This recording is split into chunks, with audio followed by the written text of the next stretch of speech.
शिक्षयित्री श्रीमती शांतिलता महोदया से जड़े नम्र सरल समर्पित शिक्षिका जार प्रेरणा एवं जार परामर्श दिग्दर्शन आमर समस्त शिक्षक शिक्षिका अन्य कर्मचारी मिलित सहयोग परिचालित होउची ए अनुष्ठान तपोवन अनुष्ठान। तो सभापति तो अलंकृत करने को शांतिलता मैडम को अनुरोध करी। आज सभार मुख्य अतिथि श्रीजुक्त दाशरथी महोदय ओडिया अस्मिता प्रति प्रतिबद्धता जनसेवा प्रति दायित्वबद्धता को धारणा करी जो किछि हाथगणित वरिष्ठ प्रशासनिक अधिकारी निजर भूमिका निर्वाह करिसंती सेमानक मध्यरु जणे हेले आजिर मुख्य अतिथि श्रीजुक्त दाशरथी शतपथी महोदय। प्रशासनिक अधिकारी भाव में ओडिशावासी सेवा पाई जेतिकी प्रतिबद्धता रही ओडिया जाति अस्मिता प्रति सेतिकी समर्पित मध्य होइछंती। ओडिया जाति को समृद्ध करिवारे तांकर अवदान अशेष उल्लेखनीय। से एकाधारे जड़े लेखक प्रशासनिक अधिकारी जगन्नाथ साहित्य संस्कृतिर जड़े दृढ़ प्रचारक ओडिया साहित्य और संस्कृति रे रुचि रखिथिबा जड़े विधक्त भावे एवं जनजाति विभाग रे से महाशय आम अनुसूचित जाति जनजाति विभाग रे यथा उपसचिव अतिरिक्त सचिव निर्देशक भाव में 2007 मसीह 2013 मसीहा पर्यंत कार्यरत थिले।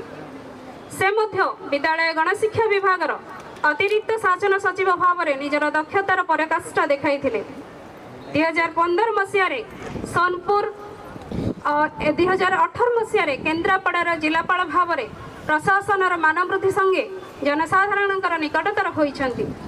2019 मसीह 2025 मसीह पर्यंत ओडिशा विधानसभा सचिव भाव में से कार्यरत थिले। से जड़े केवल प्रशासनिक अधिकारी नुहंती से जड़े सुवक्ता साहित्यिक मध्य लिखित विविध व्यक्ति विविध विचार पुस्तकटी समग्र पाठक पाठिका को स्पर्श करी। महाशयंकर इंग्लिश पोएट्री डिविनिटी एक उल्लेखनीय कृति जहाँकि अमेजन रे मध्य उपलब्ध। आज आम अत्यंत भाग्यवान आमर निमंत्रण रक्षा करी तपोत्सवर मुख्य अतिथि भाव में योगदान करिथिबारु 2024 मसीह महाशय इंस्पायरिंग एडमिनिस्ट्रेटिव अवार्ड मध्य पाइथिले। महोदय को अभिनंदन सहित स्वागत जनाउछि।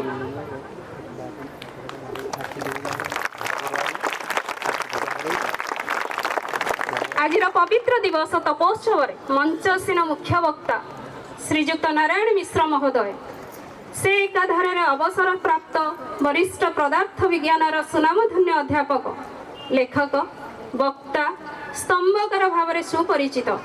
महाशयंकर समस्त पुस्तक यूट्यूब चैनल ओडिशा 365 एवं निजस्व चैनल नारायण मिश्र समस्त वक्तव्य और लेखागुड़िक सामाजिक आध्यात्मिक संस्कारमूलक अंगे लिखाई अनुभूति को अति सुंदर भाव में वर्णना करिसंती।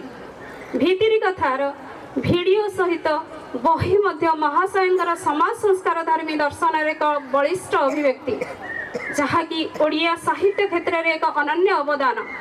लेखक मिश्र महोदय अन्य पुस्तकावली मध्य घोड़ा को भागवत मुखा मनीष मंत्री चाहूँगी अबाध कलम पाटी खोलिले दोष तृतीय नयन कही हुए ना कि सही हुए ना भीतरी कथा मामार चिट्ठी अप्रिय सत्य बाट अबाट आमरी कथा आदि अनन्य अवदान समाज पाई आधुनिक समाजर प्रवंचनपूर्ण बाह्य आडंबर बहुल प्रचार धर्मी प्रगति मध्य नीति आदर्श मूल्यबोध गुड़िक मूल्यहीन हो भूषुड़ी पड़ुवा बेले भोगवादी पागल मनीष अवक्षयर पदध्वनि शुणी नथिला भली रही जाइछि। अवक्षयर यह सीमाहीन प्रक्रिया को स्वाभाविक जीवनधारा रूपे ग्रहण करी समाजर अगणित जनता छलना सठता बेभिचार और भ्रष्टाचार को उदासीन भाव में ग्रहण कर बेले महाशय समालोचक पर्यवेक्षक तथा शुभचिंतक समाजर विभिन्न समस्या और चरित्र उपरे गभीर दृष्टिपात पूर्वक तार दोष दुर्बलतार तीक्ष्ण अनुशीलन करी समाज को चिर जाग्रत करिवार व्रत को जीवनर पवित्र कर्तव्य रूपे आदरी नहीं।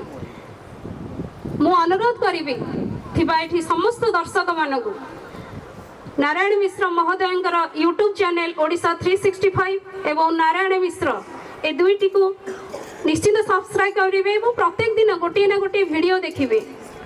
ए समाज रे घटी जाउथिबा निछक सत्य को परिप्रकाश करिवार गोटे माध्यम साजिचंदी।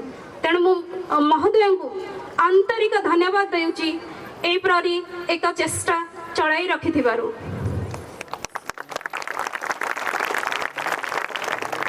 आजिर ई उत्सव रे आमे विशिष्ट अतिथि भाव रे आम विभागर उपनिर्देशक भाव रे कार्यरत मनोज कुमार नायक महोदय को पाइछु। से जने दक्ष कर्मठ नूतन चिंताधारा समस्या समाधान एवं नेतृत्वर अनेक वर्ष दक्षता सेवामूलक भावना नहीं अनुसूचित जाति जनजाति विभाग रे अनेक वर्ष जिला मंगल अधिकारी भाव रे कार्यरत अनेक जिले में कार्य करिथिबा सहित खोर्जा जिले में मध्य अनेक वर्ष कार्य करिसेंती। छात्र छात्री मानकर दक्षता वृद्धि करिबा शिक्षक मानक भितरे अंतर्निहित कला को उज्जीवित करिबा पिलामानक भितरे थिबा अंतर्निहित कलार विकास पई से अनेक कार्यक्रम मध्य करिसेंती। आम विद्यालयर गुलेची कार्यक्रम मासिक तपोवन खबर खोला पाठागार आदि कार्यक्रम सेथि मध्यरु अन्यतम। 2019 मसीह विप्रोर चेयरमैन मिस्टर अजीम प्रेमजी एवं महामहिम राष्ट्रपति द्रौपदी मुर्मू महोदय तपोवन उच्च विद्यालय को परिभ्रमण में आसीथिले। महाशयंकर बलिष्ठ नेतृत्व दक्ष प्रशासकर परिचय सृष्टि करथिले। यथाशीघ्र शिक्षक और छात्र छात्री समस्या को समाधान करिवार अनेक उपाय और योजना करिथांती। ए विद्यालयर शेष वार्षिक उत्सव 2019 मसीह अनुष्ठित होइथिला। कौनसी कारणवशतः 2019 मसीहा पर 2025 मसीह वार्षिक उत्सव होइछि एवं 2019 मसीह महोदय आम ए मंचर मुख्य अतिथि भाव में थिले। दीर्घ वर्षर व्यवधान रे आमे आपनक उपस्थिति पाई अत्यंत आनंद और उल्लसित।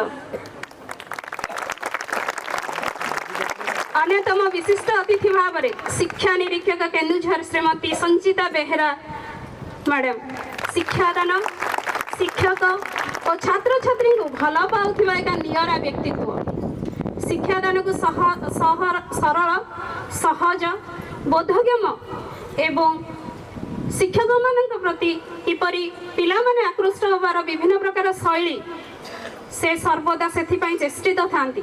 शिक्षा पद्धति शिक्षण सामग्री विभिन्न परीक्षा किपरि शैक्षिक परिवेश को उन्नति करने से सर्वदा मार्गदर्शिका भाव में दंडयमान। तेणु तपोवन उच्च विद्यालय आपण भाव में चिरकृतज्ञ।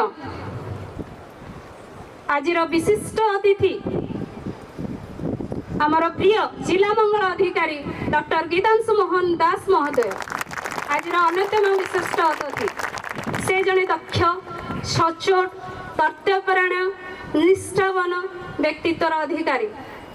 Under his leadership, there are so many initiatives has been successfully executed with a deep commitment to education, health, social empowerment of our students. So let's welcome him with a big round of applause. Dr. Gitanshu Mohan Das Mahoday. आज पवित्र उत्सवमय अवसर में आम गत वर्षर उपलब्धि एवं विद्यालय उन्नति पूरे एक दृष्टिपात करने को जाऊँ। यह वार्षिक विवरणी माध्यम विद्यालय विभिन्न कार्यक्रम भविष्य योजना विषय अवगत करने मु मोर सहकर्मी श्रीजुक्त रामचंद्र कुंवर महोदय को विवरणी पाठ करने अनुरोध करुच्ची।